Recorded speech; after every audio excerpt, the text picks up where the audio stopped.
나라가 될지라. 제사장 나라가 될지라. 아멘. 오늘 5절 6절 말씀에 세계가 다 내게 속하였나니 너희가 내 말을 잘 듣고 샤마하면 말이죠. 잘 듣고 내 언약을 지키면 언약 페리트 지키면 너희는 모든 민족 중에서 내 소유가 되겠고 너희가 내게 대하여 제사장 나라가 되겠다. 거룩한 백성이 되리라. 하나님께서 이스라엘 백성들을 저 이집트 애굽에서 건져내신 지 만 2달 만에 시내의 광야에 이르렀다라고 1절 말씀합니다. 이스라엘 자손이 애굽 땅을 떠난 지 3개월이 되던 날에 그들이 시내의 광야에 이르니라. 그러니까 3개월이 되던 날, 이 말은 3개월 첫째 날이니까 1월 15일에 이스라엘 백성들이 애굽을 떠나서 3월 15일에 도착했다 이 말이거든요. 그러니까 만으로 따지면 꽉 찬 2달이 되겠죠. 그래서 2달 만에 이스라엘 백성들이 시내의 광야에 이르렀다. 그러면서 그 앞에, 그 산 앞에 장막을 치니라. 그랬더니 하나님께서 이제 모세를 부르셔서 모세가 올라가는 장면이 쭉 나오죠. 그러면서 모세가 하나님 앞에 올라가니 여호와께서 산에서 그를 불러 말씀하시되 너는 이같이 야곱의 집에 말하고 이스라엘 자손들에게 말하라. 하나님께서 반복해서 말씀하시는데 먼저는 야곱의 집이라고 호칭을 하고 다음에는 이스라엘 자손이라고 호칭을 하죠. 하나님께서 야곱의 이름을 변하여 이스라엘로 삼으신 그 야복강가의 기억. 그런데 지금 먼저 하나님께서 야곱의 집에 말한다 라는 것은 어떤 의미가 있을까요? 이것은 형 에서의 낯을 피하여 외삼촌집 라반에게 도망가던 그 연약하고 힘없던 그 야곱의 모습이죠. 그런 야곱. 근데 하나님께서 20여 년 만에 외삼촌집에서 나올 때는 그야말로 가축들이 떼를 이루고 많은 자식들을 이렇게 데리고 나오는 엄청난 번성의 축복을 받았던 그 야곱의 모습을 상기시키신 것이죠.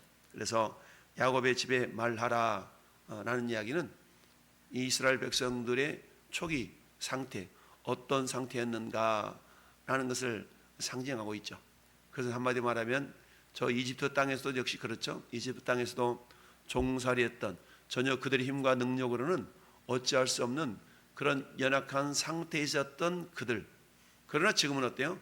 그들을 하나님의 은혜로 구원해냈다라는 것을 강조하게 한 말씀이 야곱의 집에 말하고 그래서 우리가 말하다, 고하다, 말하다 영어에도 말하는 것이 텔, 스피크 뭐 다양한 언어들이 있죠. 토크 이런 것처럼 히브리어에도 말하다라는 단어가 몇 가지가 있습니다.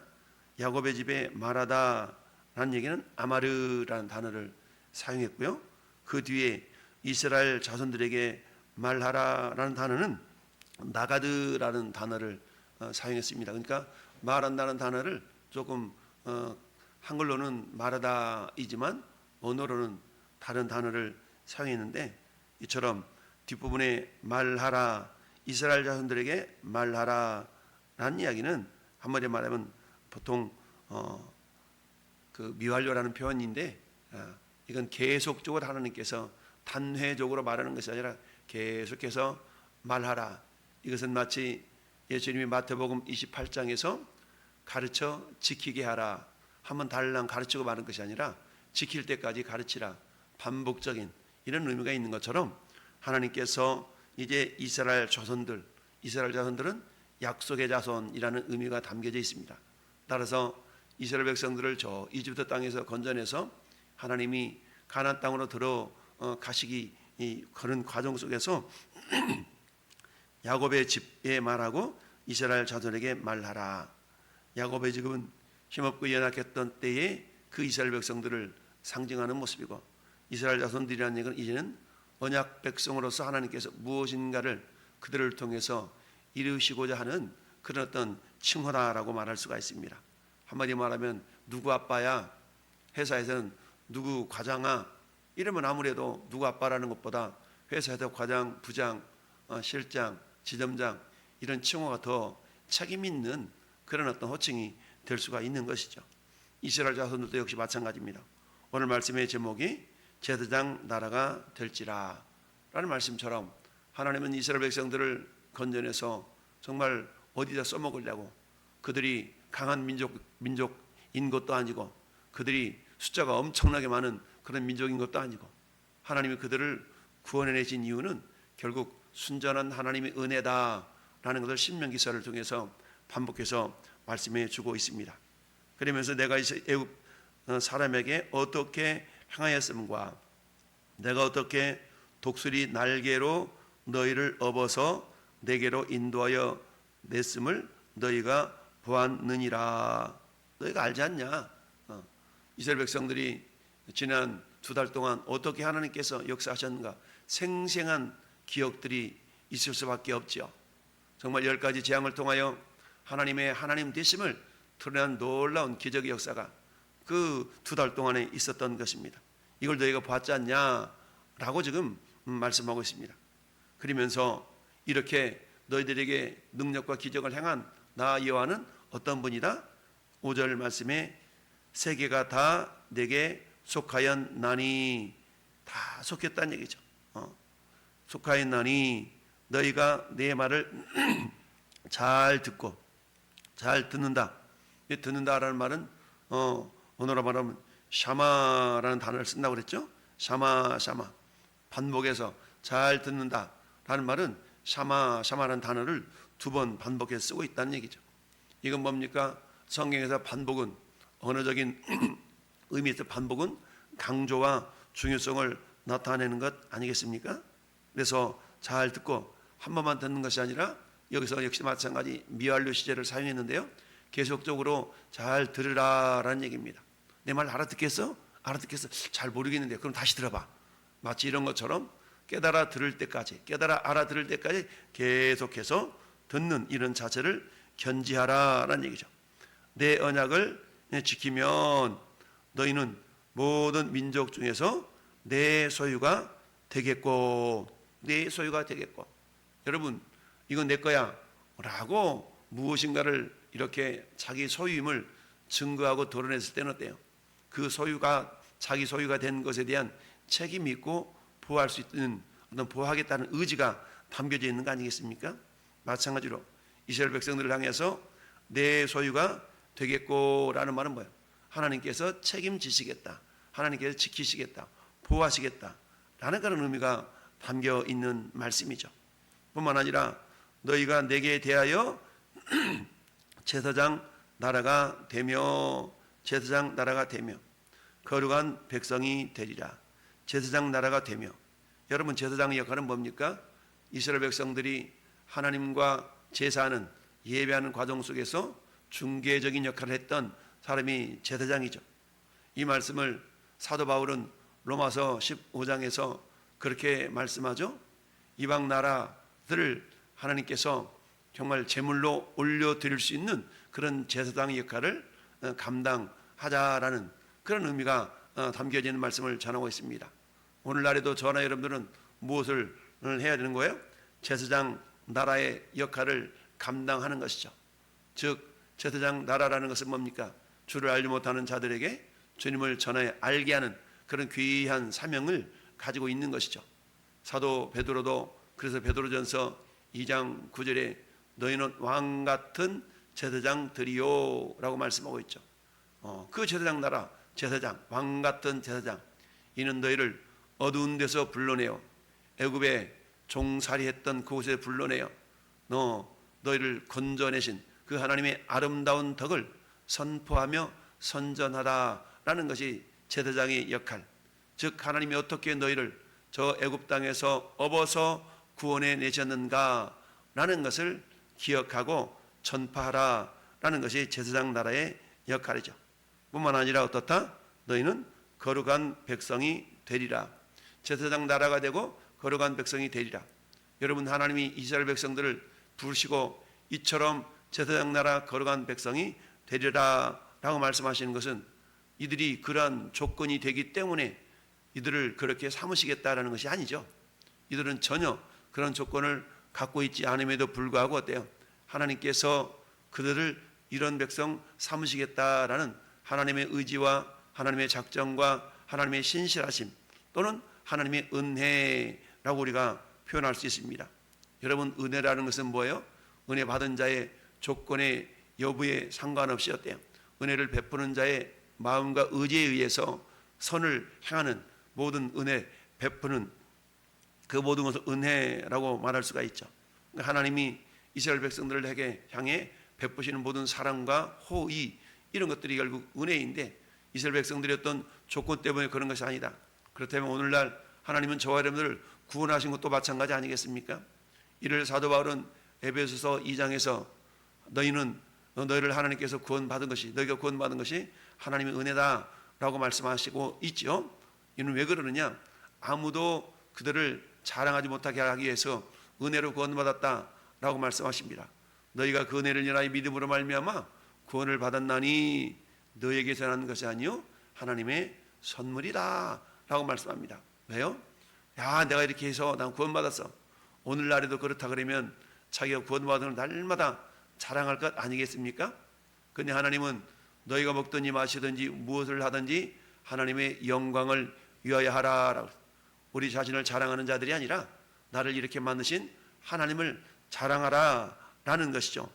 그래서 내게 대하여 제사장 나라가 되며 거룩한 백성이 되리라.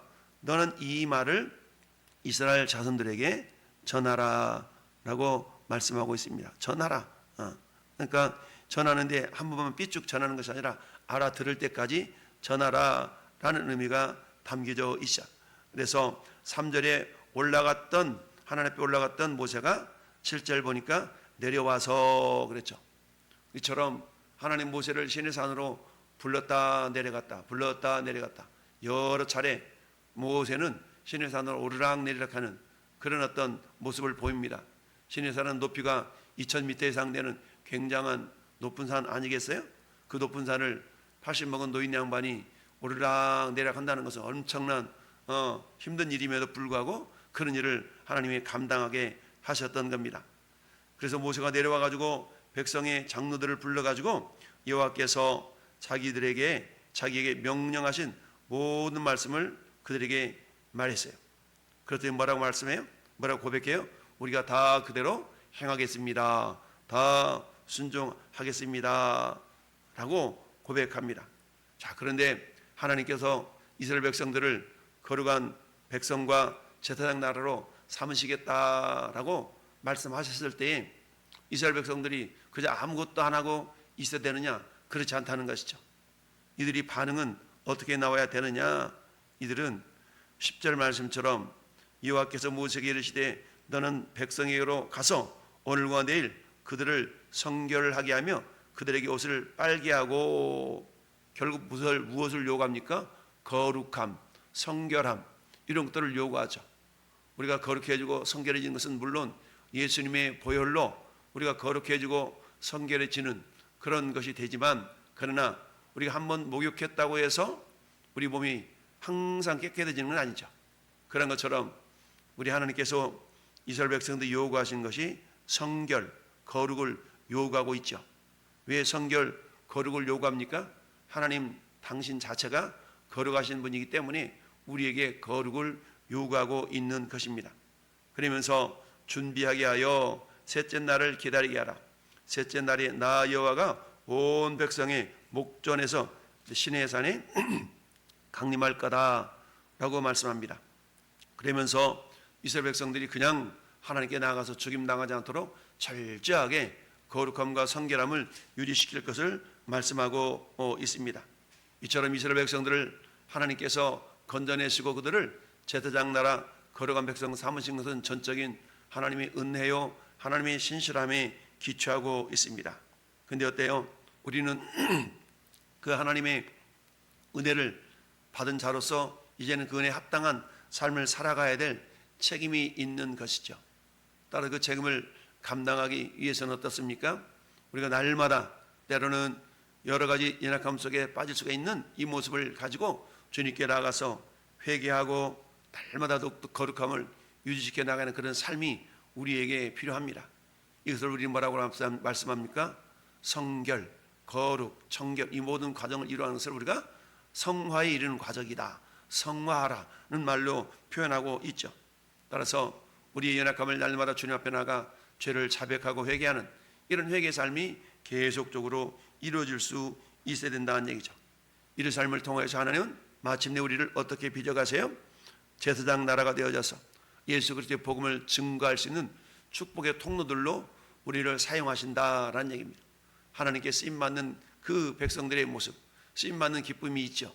하나님의 쓰임받는 자는 쓰임받아 본 경험이 있는 자들만이 알 수 있는 그런 은혜가 있습니다. 오늘 하나님께서 너희가 제사장 나라가 될지라, 이 말씀은 하나님의 의지가 담겨져 있는 표현 아니겠어요? 너희를 그런 나라로 만드시겠다. 그러면 이스라엘 백성들이 있어서는 그런 나라가 되도록 자기들이 준비되어져 가는 데 있어서 최선을 다하여야 된다라는 얘기죠. 오늘 하나님 우리를 거룩한 백성, 성도 삼으셨습니다. 그런데 우리가 성도가 되었다고 해서 신분적으로는 성도지만 우리 삶 자체가 한꺼번에 싹 거룩한 그런 모습으로 변화되는 거 아니죠. 그래서 우리는 어때요? 날마다 거룩한 삶을 위하여 우리 자신과의 싸움, 환경과의 싸움, 이런 싸움을 우리가 멈추지 않아야 된다라는 사실입니다. 오늘도 하나님께서는 너희는 거룩한 백성, 왕같은 제사장이 되리라 라고 말씀하심을 기억하면서 오늘 한 날도 우리에게 주신 그 명령과 그 사명을 잘 감당하기 위해서 말씀과 기도와 성령의 능력으로 깨어서 그 사명을 잘 감당하셔서 주님께로부터 칭찬과 영광과 존귀를 받는 하나님의 백성, 귀한 사람들 될 수 있기를 예수님의 이름으로 축원합니다. 아멘. 살아계신